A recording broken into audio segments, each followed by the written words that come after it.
So, issue 31 of Transformers Skybound came out last week. I wanted to give it some time to kind of sit in my head and ruminate. I'm recording the Teletran Tapes podcast right after this video, which is going to be out first, but I kind of want to do my own video talking about what's going on here in the story. Normally, I just do character-driven videos, but I really wanted to talk about this one because issue 19 was the last time we saw Ludo Lulabi come through with art to do kind of a Megatron. We call it a Megatron origin story, but a Megatron-focused issue, and we're here doing it again. And I have to admit, originally, issue 19 was not my favorite. I thought it was, it raised, to me, too many questions that had needed too many answers for them to make sense. But I gave it time, and I think this issue is actually, honestly, really great. I'm really enjoying this, and I'm really come around to enjoying and loving Lulabi's art style. Seeing Megatron going through these trials, again, with Desimir, but finally also getting an answer to some of the items here, especially like the matrix that he holds. A lot of people were asking, what type of matrix is this? What is it called? And we get the answer. It's called the Matrix of Oppression, and it's a way to dominate and oppress the weak. And so it's cool to see it kind of glowing in Megatron's chest in these, I'm going to call them dark energon crystals. We don't know if that's the material, but that's the closest thing we can think of. Kind of ruminating and growing out of his chest and having Desimir's master speak to him. I will say, I'm super happy that Desimir's master is not Unicron. I get it. I just feel like it's a little too early to be using Unicron. I'm not saying that he can't be used, but it's just, you know, we're only 3 years into the story. Hopefully we can save Unicron for later. But the reveal that it's Megatonus the Fallen is really intriguing because it's not confirmed, but it almost gives this sense that maybe perhaps Megatron doesn't know Megatronus. And that's, again, very different from the continuities we've gotten in the past. And that's something I like. I like that these comics are trying something new and mixing things up. That's what I want from a new Transformers continuity. Seeing Straxxus and this other guy who nobody knew who this was. This is TRANNIS from an episode of G1. Again, I'm sure one or two people knew who he was, but me and my own server, we were absolutely sure this was just a brand new character until somebody was like, no, that's the unnamed Decepticon guy from that one episode of G1, what's his name? Seeing these two characters here is really cool. This idea that Megatron is not the first Decepticon leader. He is kind of in a long lineage, in a long line of these different leaders. That's intriguing. It really makes me wonder how the Decepticons came together, because we know from the Starscream origin issues, characters like Genvo talk about how Megatron is this inspiring speaker, and you know they want to follow the Decepticon cause because it's what's right for Cybertron. So for this idea to be continued that, you know, Megatron did not invent these ideas, it sounds like, from what we can tell, is really intriguing that perhaps maybe there's, again, I've always said this in all my videos, there's this culture or this kind of classism built into Decepticonism, as we would call it in different continuities. And, you know, how does that work into it with characters like Straxxus having been involved and TRANNIS now? On top of that, there's also Trailbreaker. Trailbreaker is just hanging out back there. I did not notice this. Somebody in my server mentioned, oh, yeah, hey, there's Trailbreaker. And I laughed. I thought, yeah, whatever. And then, oh, there he is. So it's interesting. It's definitely also interesting in the letters section of this issue. Somebody, you know, says, no, why did it have to be Trailbreaker who died? Kirkman says he understands, but that they're going to be doing some interesting things with that. So it's an interesting idea that maybe those characters that Megatron consumes the spark of, perhaps they somehow exist within this reality that Megatron is transported to, that then continue to haunt him, maybe? I don't know. It's a really neat idea, and it literally was something that I did not see on my first two readings. Somebody had to point it out, and I thought, whoa, that's obviously not a mistake. He's there for a reason. This issue continues to be such a treat because it really is a focus on Lulabi's art style and the action. It's very animated, flowy action art style that I love to see. I never really put much thought to if this was a physical place or not that Megatron is in, but I'm leaning towards the fact that it's not, that it's somehow in his head, not fake, but in his head, especially from the fact that he's fighting Straxxus and TRANNIS in one of these panels, but also the fact that the other Decepticons aboard the Nemesis don't mention him disappearing or anything, just that he's got a horrible headache. So I don't think it's a stretch to say that this is something that's going on internally inside of his head. Some people have an issue with the fact that Megatron secedes to Megatonus, that he gives up. And I don't really think that this is Megatron giving up. I think the art is doing such a great job here of showing a Megatron who, in the moment, says, I accept your terms, I cannot bear another trial.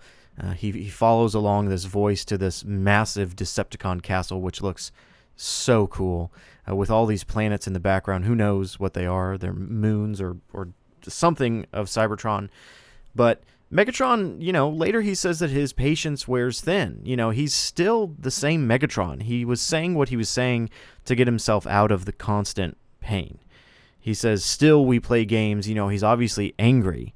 He said that he was done with his trials, and then he meets Megatonus.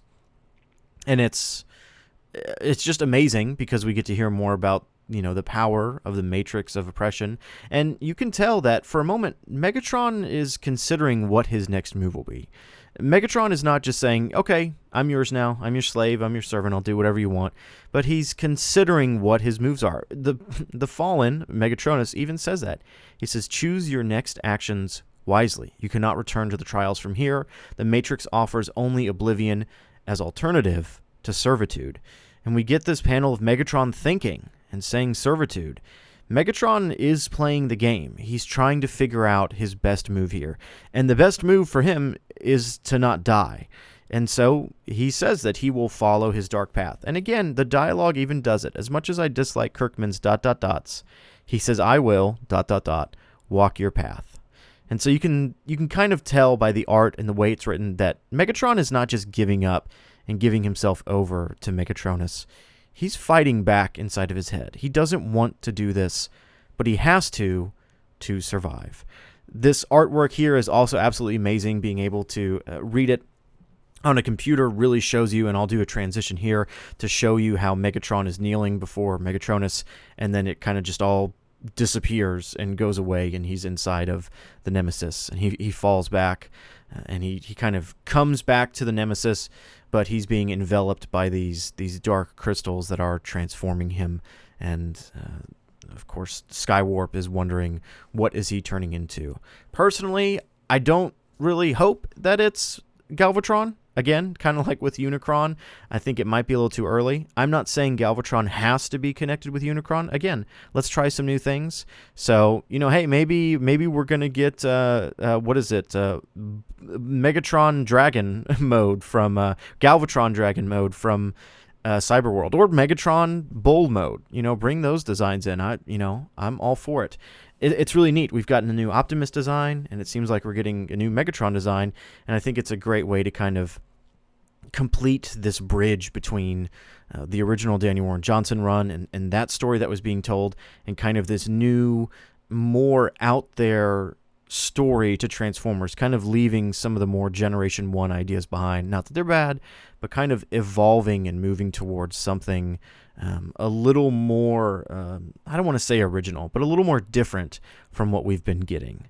Another thing I want to mention, and this is just me ranting, I know there's a lot of people who for some reason dislike it when a character shows up in a comic and they have a toy on the shelf as well. There were some people who were complaining that, oh man, no wonder Superion showed up in the comics. He's got toys on the shelf. I'm personally fine with that. I'm not attacking anybody for that. I have the Megatronus toy. I actually put him away because I was going to sell him. Now that he's popped up in the comic, I want to keep him. I think he's a cool figure. However, with that being said, Hasbro, I know you're not listening, but please give us a Shredhead. Please. Come on. I know he's not in this issue, but if you're going to do this thing where you've got characters in the comics who are also on the shelves, please give us a Shredhead and don't make him $80.